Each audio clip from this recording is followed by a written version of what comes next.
So ngayon guys, pakukuluan muna natin bago natin ilalagay yung pangalawang ginataan. Yan. Pakukuluan muna natin yung ating ginataan na tulingan. Ayan. Ayan guys, pakulo na yung ating ginataan na tulingan. Ayan guys, kulong-kulo na yung ating ginataan na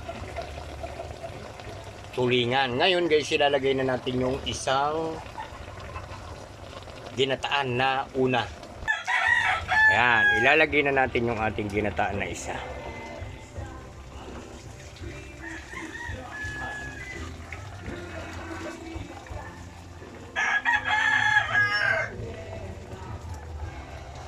Ayan.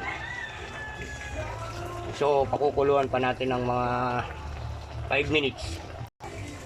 Ayan guys, amoy na. Naku po, amoy pa lang, busog ka na. So ngayon, titikman natin kung ano yung kulang sa ating linutong ginataan na tulingan.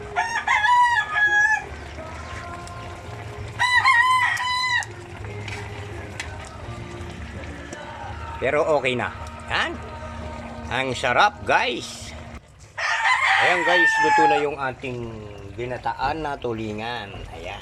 So guys, maraming salamat sa inyo guys. Huwag niyong kalimutan i-like and share and subscribe.